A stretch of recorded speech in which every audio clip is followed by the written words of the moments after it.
Now Shabbos, Rabbi say, I hope to finish, but be me if I can't. The Rosh Hashiva's Atzal put a very important Yisoid into the beginning of Parshas, which I personally observed many times, and I think it's important that to think about it yourselves. The Pasuk says, I'm going to give you a brocha and a klova. And then it says, Es ha-brocha, the brocha. What is the brocha? You told me I'm going to give you a brocha and a klova. So tell me what it is that you're giving me. Right? Es ha-brocha shetishmo mitzvahs Hashem. Okay. That's it. Rosh Hashiva learned kipshute. That is the brocha. If you live al pi ha-teicha, you're going to have bracha. You're going to have nachas from your kids. Your kids are going to be well behaved. They're not going to be dope addicts. They're not going to be thieves. They're not going to be anything else. They're going to do what honest, what the Torah wants from them, and that's to be good people. And that's what you're going to have. So that's the bracha. It's a bracha shetishmu. If you listen to the mitzvahs, that's the bracha. And if you don't listen to the mitzvahs, that's the klola. Now, obviously, the Rebbein Shem also is given an additional bracha, which we'll have in Parshas Kisaveh, which was given Harav Reuven and Hajrizim. But the psukim are kipshutei, that they don't have to tell you more. This is the bracha.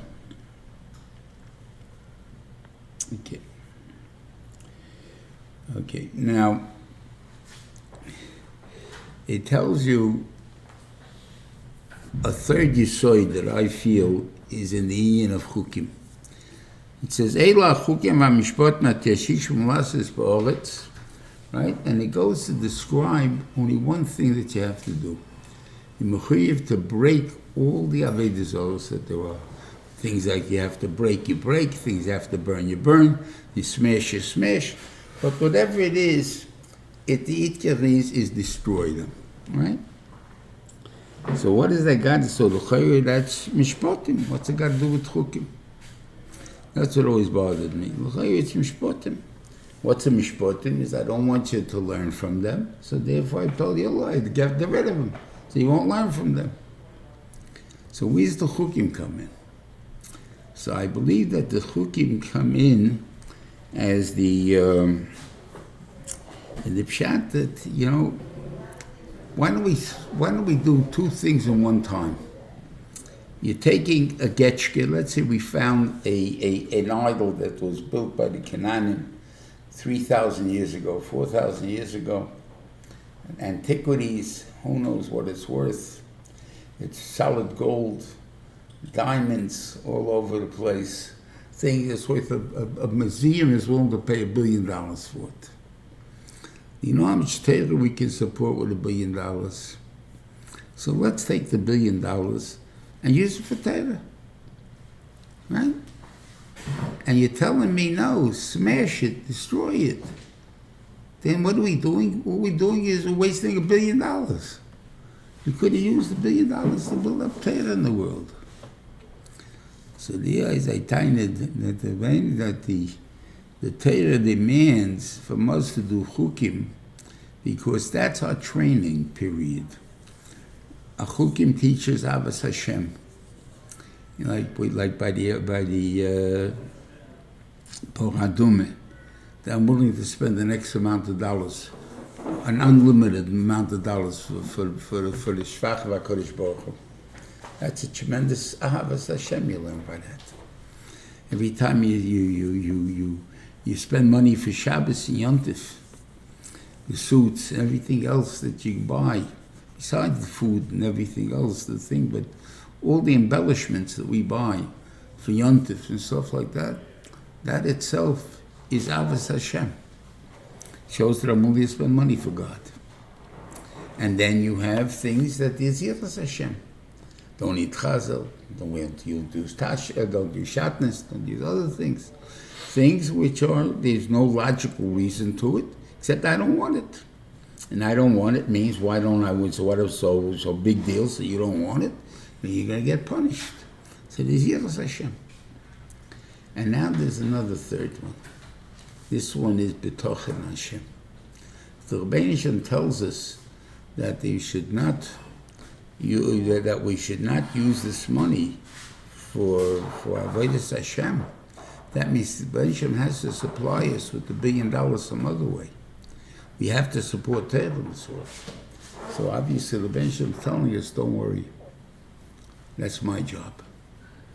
And that's what we trust ourselves. When we destroy Avodah Zarah, we destroy things like that, when we put up betochen HaKadosh Baruch Hu, that He will replace these monies. Yes. Yep. Shiva once said a word that it's not our job to be achroi that the Torah should have a kiyum. That's their Shiva means? That is true, yes. It's not our job. That's His job. The Rebbeinu Shem, and the Rosh Shiva even said it by the Indian of tzedakah. You know, you have sometimes people say, I want to make a lot of money so I can give a lot of tzedakah. So there's no such chiyuv. The chiyuv is if you have money, you got to give tzedakah. There's no chiyuv to earn money to give tzedakah. In other words, if you have money, you got to give tzedakah. So better sit and learn. Who's asking you to make money? No one needs your money.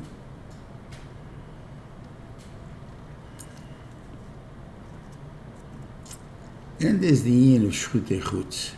Right? The truth is, the bummis actually were not too long that were actually in use. In the first 14 years it came to Eretz Yisrael, before Shiloh was erected. And it was between the destruction of Shiloh and the being of Beis HaMikdash with Novi Givon, it was over 50-something years, that they had the union of the bummis that were mutter. We had that was the bummer gedolah you had in one specific place, which means you had the mizbeach in one specific place with the Aaron and all these type of things. And then you had what you wanted to bring korbanos, oilis and zvacha, and menachos is the only things you can bring. And the only menachos you can bring were the ones that were donated. Menachos, not menachos that, not shlochim, shlomim, in other words. Not you couldn't bring a shlomim that was b'chuv min adin, like in Yontif time. You couldn't bring a chiyes Yontif on a mizbeach, but you bring one that you want to make a neder. Neder was mutter. That's lotion that you do anything you want to do. Yeah. So there was only those times. Once Yerushalayim became Yerushalayim, then there's no more heter abamas. Even though there's no Beis HaMikdash anymore, there's no more abamas anymore. Okay.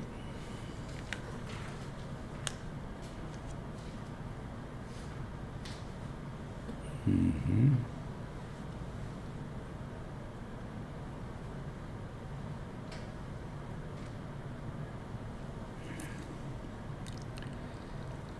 When it tells you shouldn't do loisasen kein Hashem lekeichem, the Indian of destruction, doesn't mean chas v'chilula that we're choshid anyway. You're going to go into the Beis Medrash and start breaking up the Yom Kodesh.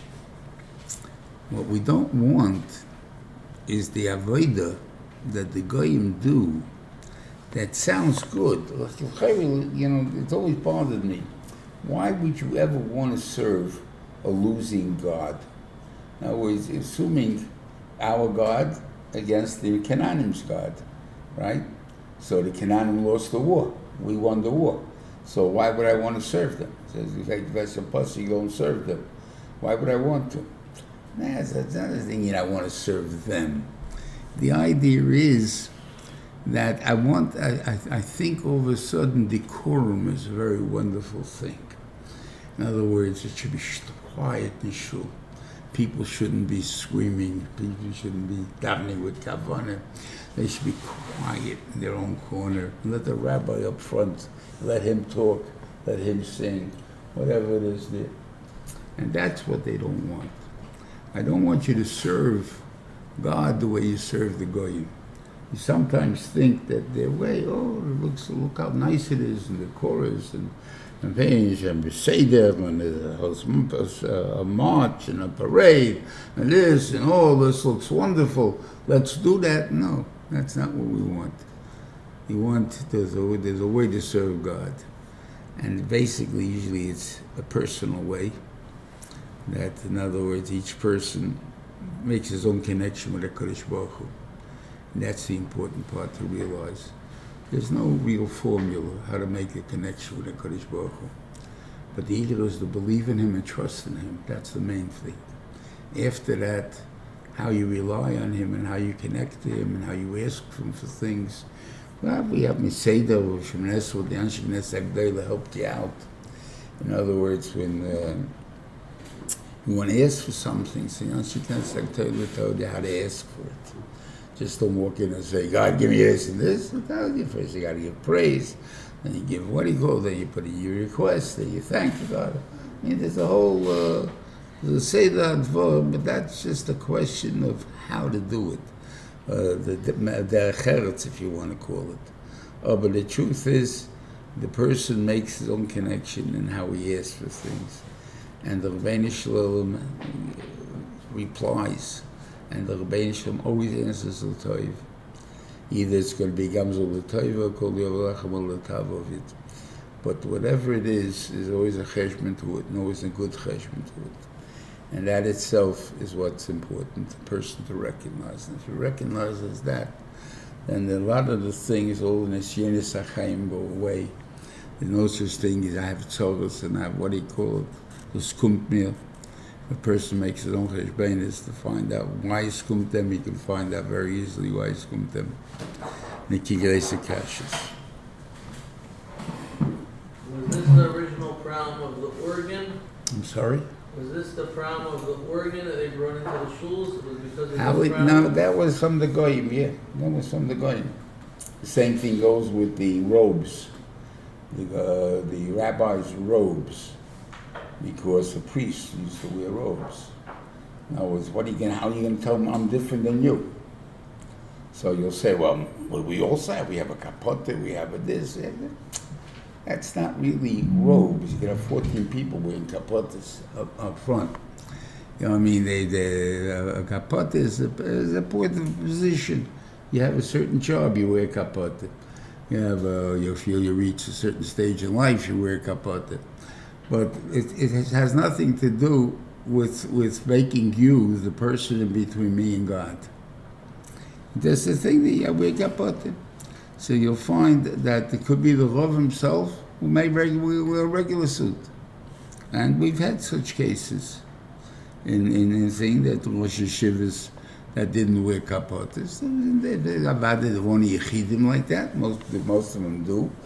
But the truth is that, if we realize that it's the clothes doesn't make the man in that sense. It does make it in a certain sense, obviously. It does give prestige, it does give what equal. But l'maisa, it's not what really makes the person. It's not the job. It's a thing that, this is my position. That my position requires I wear kapote. That's all. And then there's other people who wear ugly godim. There's others who wear lying, and we're short, and we're halfway, and then way up, and you wear a down pat, and wear up pat, and what do you go there? How many of you want? Okay.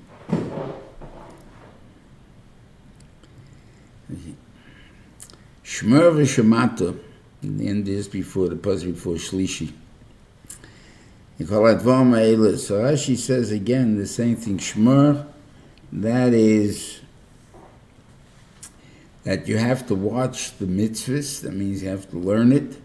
How do you do that? By internalizing the Torah. In other words, when you learn, and that's really the mitzvah. Shmer is kipshuta. It says it only means that you have to. Well, we learned it before, right in Eschanon, where it says also listen. Shomer means learn. Vasisem Tishmu v'asisa, and Tishmu means to learn, v'asisa means what? So learning doesn't mean just learning. You learn it once and finish, and that's it, and it's enough. I have to internalize it until it's inside of me. Shmer v'shemat, Rashi says, till it becomes internalized in you. And that's really the chiyuv. It needs chazorah, it needs to become part of you. It needs to become natural. Not the point of that I have to plan things anymore. I have to become, it becomes natural just by talking, by breathing, by what do you call it? I talk about Torah itself. And that's what the point of the Torah is.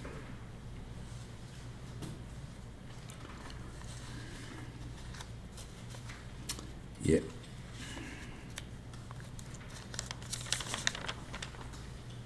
Yeah. Now you have an interesting halacha here. You have three, well, let's talk about three different halachas, one right after the other. One is an inyan about a Novi Shekel.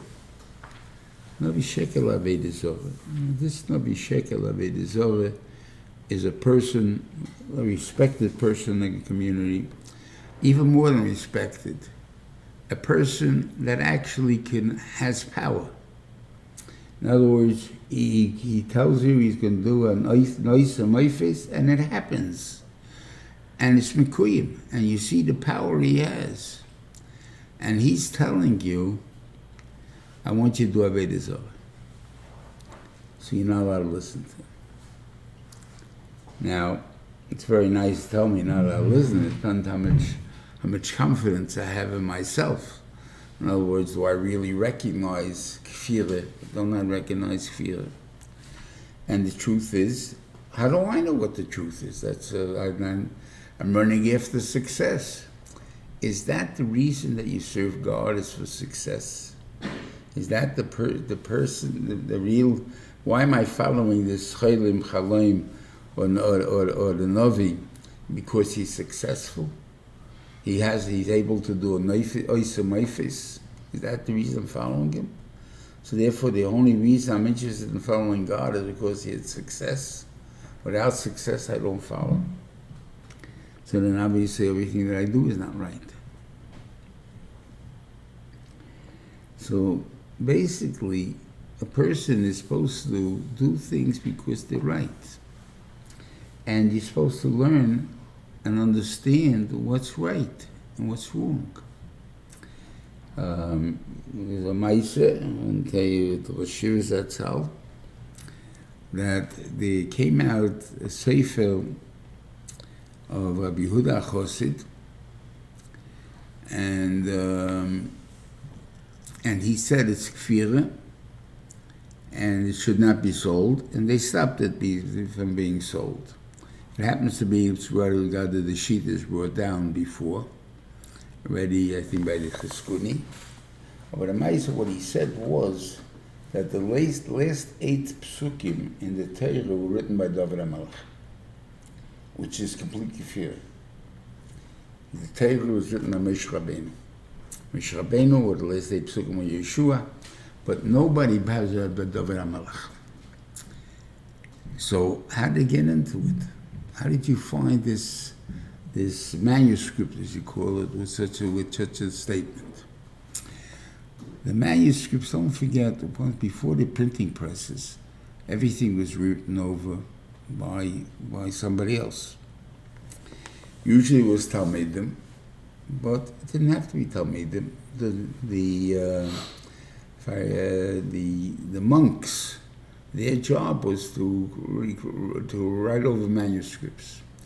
And what they would do is they would sneak in to a manuscript kfirah that they wanted to publicize. You find it. We don't have a manuscript Rabbi Yehuda Chosid himself wrote. We find it from a Talmud. And therefore, you're talking about several hundred years. Rabbi Yehuda Chosid was probably about the 1100s, 1200s. And by the 1500s, you had many copies of Rabbi Yehuda Chosid's Torah.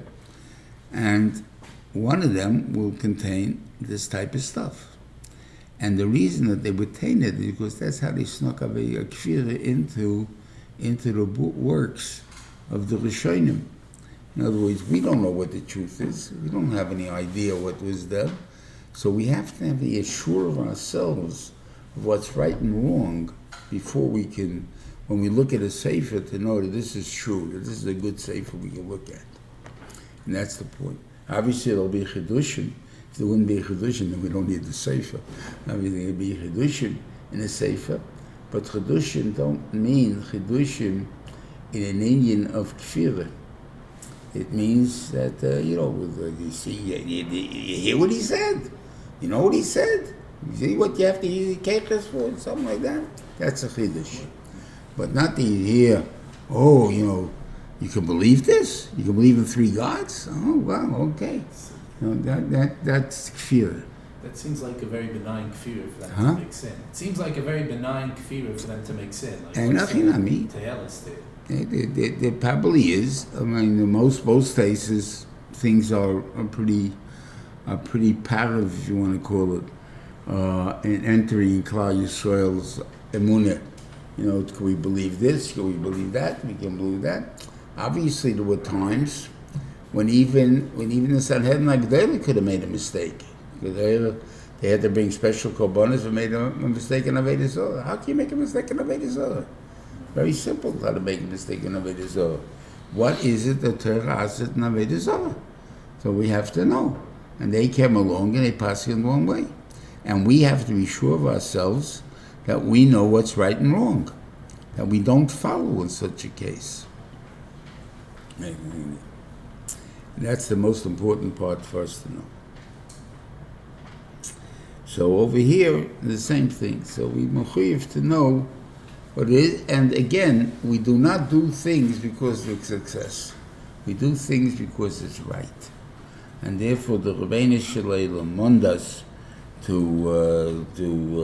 not to listen to a Navi that even has things happening because of him, but don't listen to him because it's wrong. Then we're mechuyev to do, because God is testing. Well, what is God testing us? God is not testing if we'll listen or not. I don't believe that. I believe that we will all listen. But how do we listen? Do we listen with, drat, I wish we could have listened? Or we say, it's wrong and we can't listen. That's the difference. The test is in ours. To what level do we reject these new ideas? And that's the question. That's what I believe is the test. Now, I don't remember what I said. There's 11 times it says, Be'at Olam Mikilbecha, or Miyisrael, or some similar type of Lashon.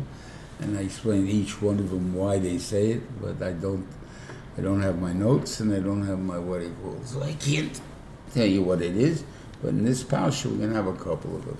One of them is right here by Navi Sheker. The next one is an Indian of Mesis Madiach. Now, there's a funny halacha here by Mesis Madiach. He goes through the whole thing, and it says at the end, V'chol Yisrael Yishmu V'Yehor. V'chol Yisrael, that's a lotion of everybody. Everybody means everybody. Should listen and fear.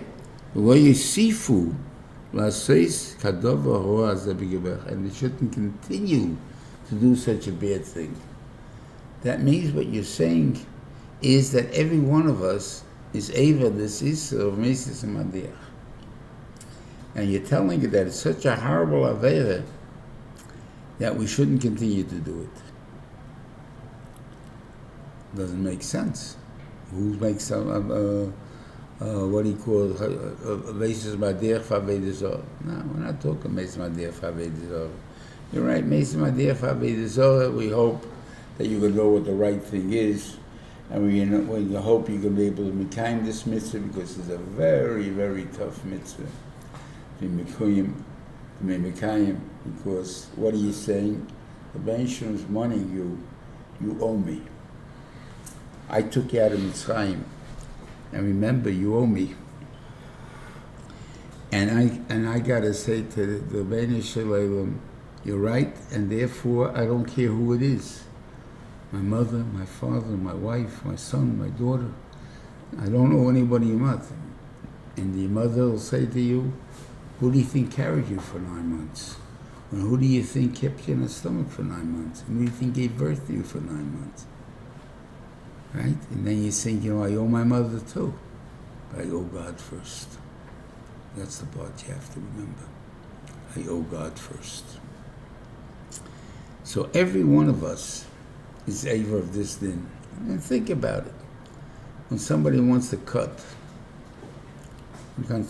play hooky. I don't know if the language I was right anymore. The guy wants to cut school. So he goes over to his friend and says, let's cut. Why are you asking your friend to cut? Why don't you just go yourself and cut? Why is it when you're learning in Beis Medrash and you desire, you want a cup of coffee, you say to your chavrusa, hey, come, let's get a cup of coffee. Why don't you just pick yourself up and go get yourself a cup of coffee? What do you want from your friend? Let your friend learn. All of us, I don't want to do this myself. I want company. So for the company that I want, that little bit of anoy that I'm going to get, I'm willing to tell you to be battle now. Because we all know when once we both, two of us are going to walk into the coffee room, we're going to, in less than a half hour, we're not going to spend it. So therefore, we're going to waste at least a half hour. It's time. So why are you going? Why are you schlepping along your friend? All of us, I don't want to do this myself. That is what Kol Yisrael is guilty of. I want you to tell you how big an Avera it is. I'm not talking about of Avera Zarah. Avera Zarah is Misa. But the Avera itself, is so bad that you should understand that you should not want to do it. So she was saying it's nichlal in the Isser? Hey, I'm sorry. She was saying it's nichlal in the Isser? It's nichlal in the Isser. This is. Then the third parsha here is Yonidachas. And this is one of the three mitzvahs, or whatever you want to call them, that in the Torah, the 613, that there is at least one man diyoma that holds that it can't happen. And it's Doresh Mekabel Schar. And the kasha is what's Doresh Mekabel Schar.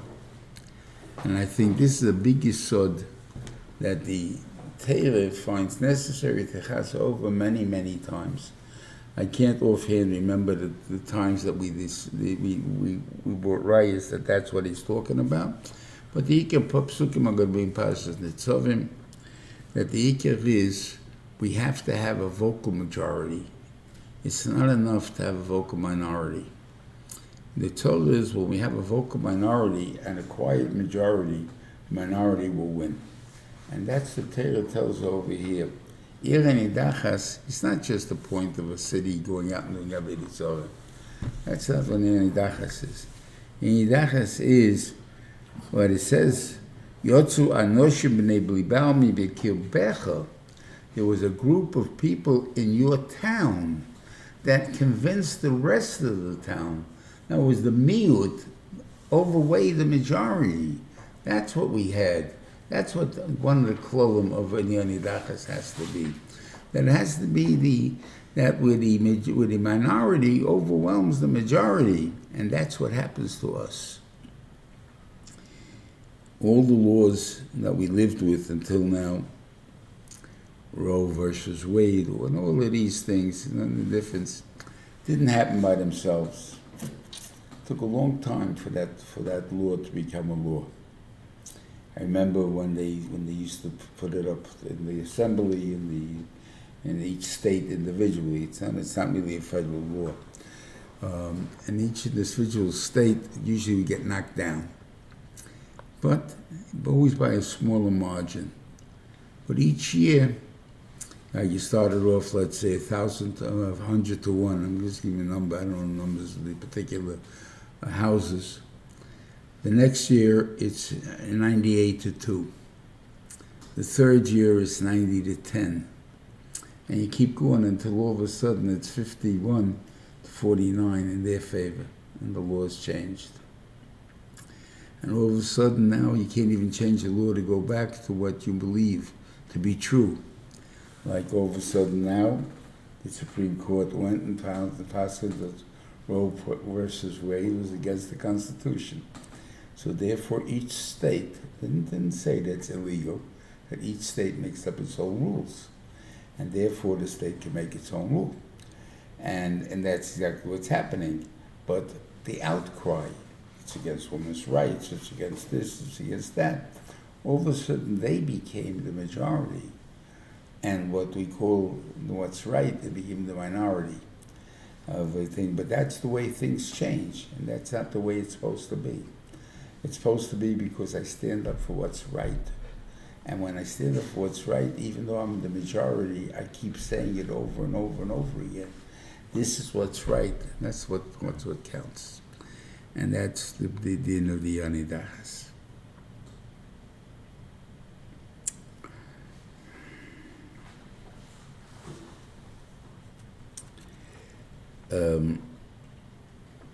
Again, I didn't really look into this again. The kosher animals. Somehow, we're missing a point. It's talking about, you should have just given a klal.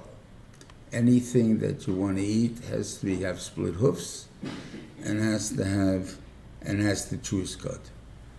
Right? That's all it has to say. I don't need don't mention any animals in the middle, just like it says by the fish. This is what you eat to the fish, or anything in the sea, anything that has fins and scales. That's the law. So here I said this is the same thing. And it doesn't. It tells you 3, and then it tells you 3 they chew their cud, and because of that you have a definition of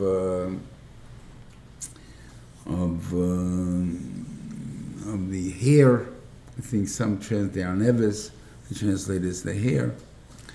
And the trouble with that is by translating that, you have the first kasha is there are hundreds of such animals in the world that are not carnivorous, I think that's the word I think, that they don't eat meat, they only eat vegetables, and they chew their cud, and and they're still treif, and they don't have split hoofs.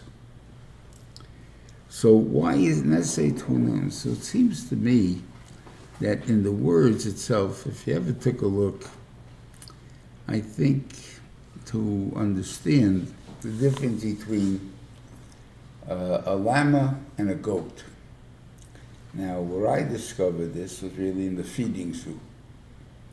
You have the zoos where you feed those usually 2 animals go together. You pick up the leg.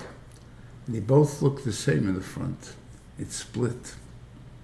But under the leg itself is about an inch. By the goat, that inch is split. And by the llama, it's not. And the llama, therefore, is treif, and the goat is what he called. And this is really, I think, my father once told me that when in the First World War, they still were using, unfortunately, that's nothing to do with fortune, not fortune, but the Russian army still were using camels. And when they first brought camels to Luban, so people came along and they said, hey, there's another kosher men. Look, you got split hoofs. They didn't realize it has to go all the way through.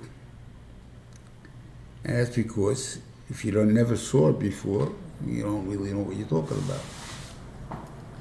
And that's the camel. And all 3 of them, if you learn that instead of the way the what do you call it, the Bible, the ones that translate into English, like I said, the hair and these things, but have it as I've heard already from certain scientists, dromedary and Bactrian and the llama. In other words, the camel is really 2 minim. One has 2 humps, one has 1 hump. The head looks the same. What about as far as the animal itself? It's 2 different animals. One lives in the cold desert, one lives in the hot desert. They're 2 different types of animals. And you have the third one is the Llama. Those 3 all have seemingly split hoofs, but they're not split hoofs, like the way I just described it to you. And or it just has a pair underneath it. And but they all chew their cud. So it seems to be that first the Torah has to tell you that there's an Indian, that an animal that has hoofs, from those are the ones that are going to be kosher. So now I got to have hoofs and split hoofs. That's what you have, that double lashon.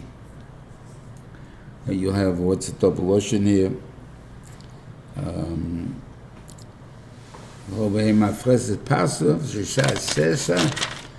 Stay process. Again, now he's telling you 2 things. One has a hoof and a split hoof. Because there is no animal that doesn't have a hoof that's kosher. Those have paws. Those are usually cats. What do you call them? Therefore, they're completely different animal altogether. Okay.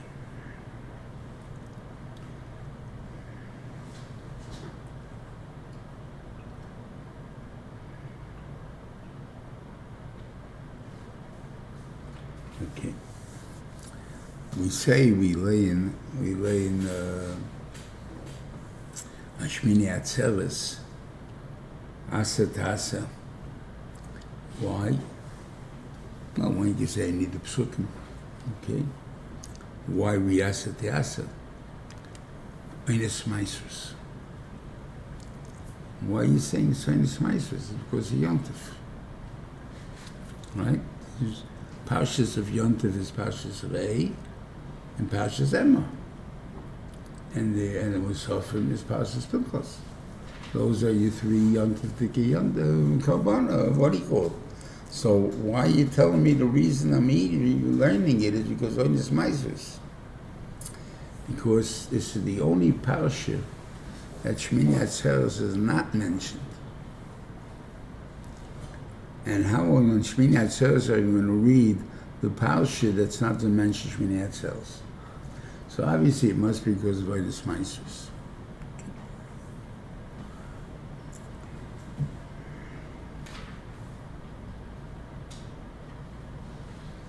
So is it pshat that it's considered in Yana D'Yoma, or we're writing it because of It's Yana D'Yoma because of Yana Meisers, not because of Yontif.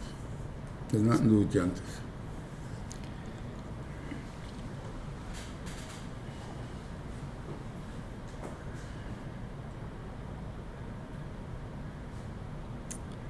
Yeah.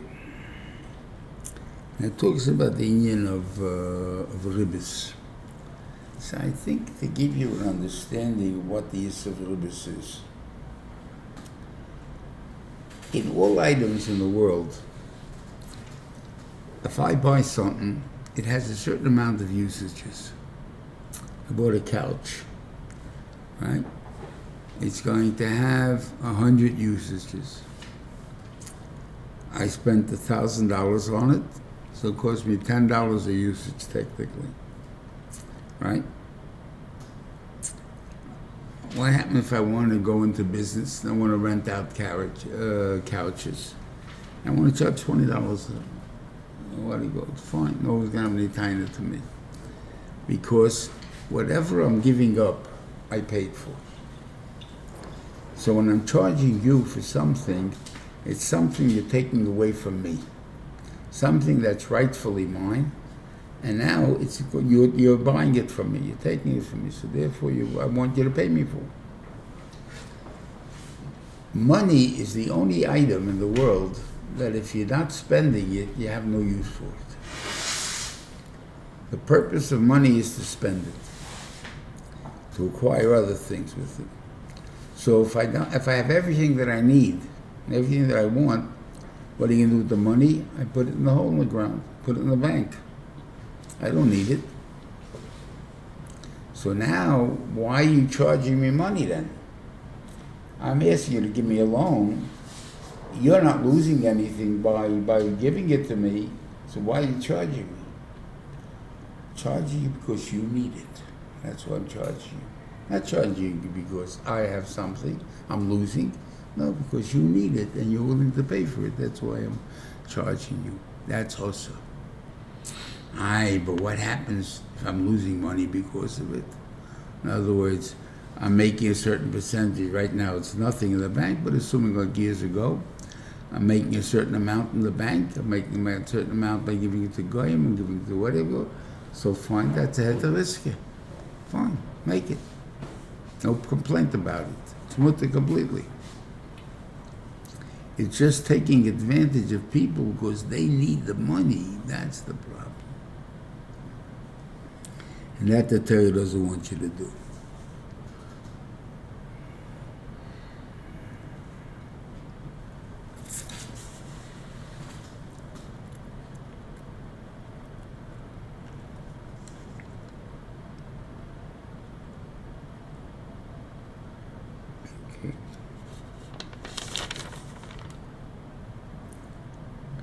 The Inyan of Hanoka.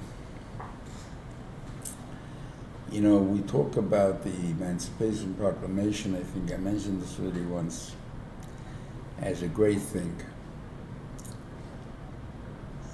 It happened to be a good political move, because how was he able to undermine the what they call the South by freeing their slaves. So he freed their slaves. So it made his immense power, gave him. But did he do them a favor? That's the question. Did Lincoln, by freeing the slaves, by Emancipation Proclamation, whatever time it was, whatever day it was, did he do them a favor or a wrong? By us, when you have an Eved, talk about an Eved, that is not a Yerushalayim Eved, so he's going to go free. After 6 years, I'm mechuyev to give him Hanoka.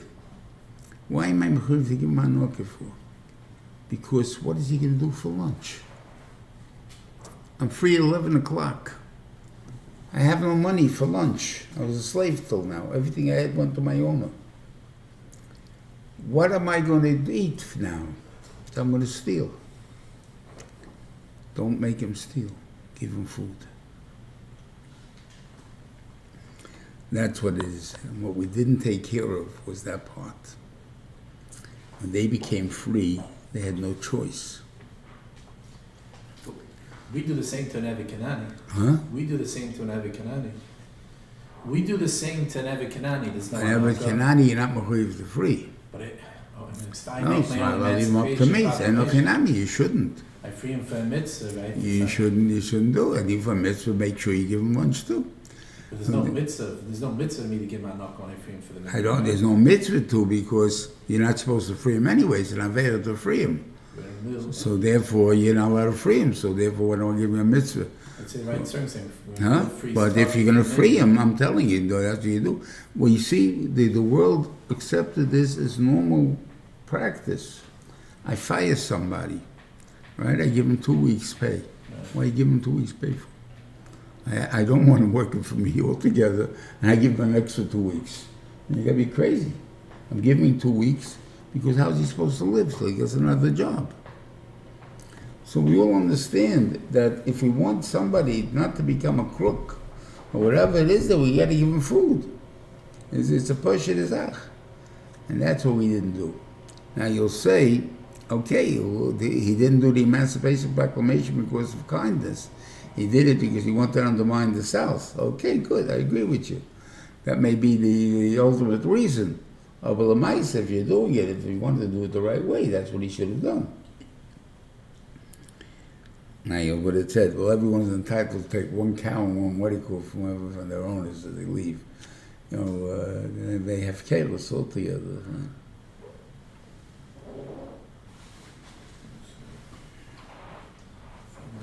Yeah. Then there's an Indian of you have to watch Shomer's Chodesh Aviv. Why? Because the Bensham took you out of Mitzrayim Laila. Rashi has to kasha, what do you mean Laila? It says Befesh, I took you out by Yom. And it was because since Pali gave you the shus to leave at night, as if you left at night. We needed Paro's shus to leave. The Benjamin couldn't take us out without Paro's shus. That's what they did. So we can learn Pshat and simply. That's what Rashi means. That I gave you by the fact that you don't need Paro's shus. That the fact that by Laila, I could have taken you out by Laila. Against Paro's was the thing, Dalton. And what I didn't, I left you in there to scare Paro a little. That must have been the most scaring time for Paro. All of a sudden, the Jews are not leaving. He's telling them go, and they're all staying. No one's moving. Man is scared. Maybe you want to take over the country. What am I going to do if they want to take over the country? We'll take over the country. Now, of us, I got to sweat it out until the morning and see what happens. And I saw they bought Parshas, they picked themselves up and left. But basically, that was a very scary time. So, in a way, Lila proved that we didn't need his rishus. And that's what Rashi means. Okay? Or, the truth is that we're talking about not the time that we need Paro's or Shus, whatever it is, the time that Klal Yisrael was ready to leave and forget about the Egyptian dream. In America, we're not ready to leave. We still have the American dream by most people. I want to own my own house. I want to have maybe a business. I want to be a rich man. I want to have a good vacation every Yontif, whatever it is there. But that's it. I'm not ready to leave and go to Eretz Yisrael and give up my business and all the things I worked for all the years. And the day that we remember from leaving Mitzrayim is Yom Tzeischa Me'eretz Mitzrayim, the day we left Mitzrayim, not the day we stopped working. We stopped working on Rosh Hashanah, and on that day we don't remember. But Yom Tzeischa Me'eretz Mitzrayim, the day we left Mitzrayim, that was the 15th of Nisan, and that's what we remember. They're going to be Meichel you, Rabbi said, please ask me. I am finding it difficult to continue. Have a good Shabbos. We'll say a good Yontif. We'll be talking before Yontif. Hopefully we'll do this again next week, and hopefully we'll be able to finish. Hatzlacha.